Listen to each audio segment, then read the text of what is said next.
দাদা দাদা দাঁড়ান দাঁড়ান দাঁড়ান, কোথায় যাইতেছেন? আমি আমি এখন একটা জায়গায় যাব, বলেন কি বলবেন? আপনার নামটা কি দাদা? আমার নাম জায়েদ খান। দূর থেকে দেখলাম তো আপনাকে দেখতে খুব স্মার্ট লাগতেছে। আমি তো স্মার্টই। আপনি আজকে প্রথম দেখলেন নাকি আমাকে? হ্যাঁ, আপনাকে প্রথম দেখলাম। হ্যাঁ বলেন কি আরে বলেন। দাদা, আপনার এই হাতে এটা কি? কত টাকা দিয়ে কিনেছেন? এটা আমার রোলেক্সের কোম্পানির 3.5 লক্ষ টাকা দাম। 3.5 লক্ষ টাকা? এত টাকা?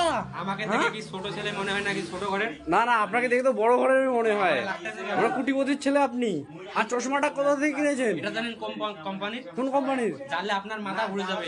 বলেন তো শুনি আগে, বলেন। রোলেক্সের কোম্পানির 50,000 টাকা দাম। 50,000 টাকা একটা চশমার দাম? হ্যাঁ। কি বলেন? আর এটা কি? এটা এটা এটা এটা আছে, এখানে ডায়মন্ড একটা দেওয়া আছে। তাই? হ্যাঁ, ডায়মন্ডটা কোথাকার? কত ক্রেটের? এটা দুবাইয়ের ডায়মন্ড। কত ক্রেটের?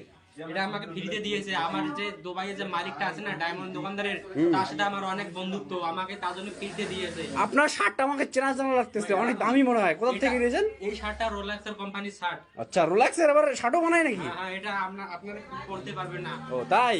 আর আপনাকে লাগতেছে কিরকম? আর জিন্স প্যান্টটা আমার পছন্দ হইলো তো। জিন্স প্যান্টটা কোথা থেকে কিনেছেন? আমি যা কিছু পরি সবকিছু রোলেক্সের। তাই নাকি? আমাকে লাগতেছে কিরকম? আপনাকে তো হ্যাপি হ্যান্ডসাম লাগতেছে, হিরো হিরো। হ্যাঁ, আমার পিছনে তো অনেক মেয়েরা পাগল, না আমি ওদেরকে পাত্তা দিই না। কি বলেন আপনি? তাই নাকি?